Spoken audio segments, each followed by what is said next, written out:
You mentioned in our culture we have maybe a hard time kind of exalting the human being or um yeah, I think that's a strain in our culture for a long time. It's like because it's tricky. You do have to balance it, right? Because we do participate in the divine in some way, but we're also very flesh and blood, human, animal, you know.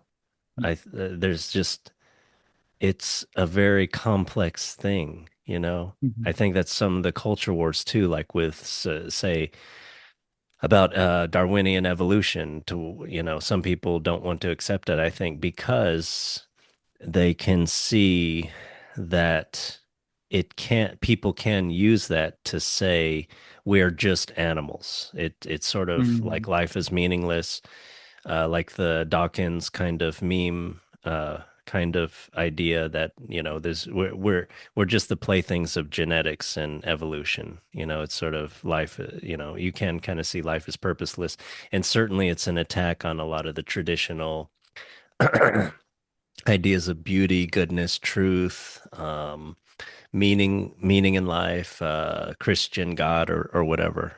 So yeah, it is a complex kind of balance. I think we often it's hard to balance. I think sometimes we in our culture now we sometimes go too far on the imminent side or imminent side, whatever, the non-transcendent side of just life is meaningless, and I think that shows up in some of our cynicism and sort of our difficulty kind of, I don't know, seeing grace or goodness in humans, and oftentimes there's this we sympathize with the sufferings a lot, but we don't have this sort of the godlike nature of us in mind too.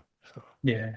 I mean, it's interesting because I feel like when we were just sort of entering into this part of the dialogue, I was thinking of our modern culture as being sort of unwilling to bear the suffering the way Odysseus is encouraged to bear the suffering.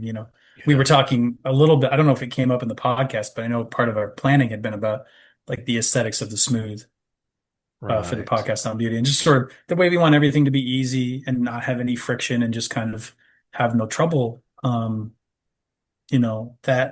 That seems to be wanting to be human, as you're saying, the immanence or whatever. I don't know the word either. So the sort of anti-transcendence, just being human, ignoring the godhood, but then also ignoring the fact that part of being human is to suffer and to bear up under that suffering and to continue on to try and find our true home, the way Odysseus sort of points us to.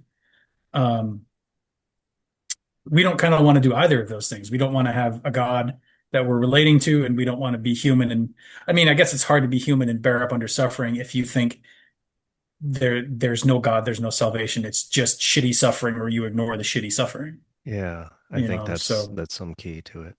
yeah, yeah, that makes me sad. That's rough.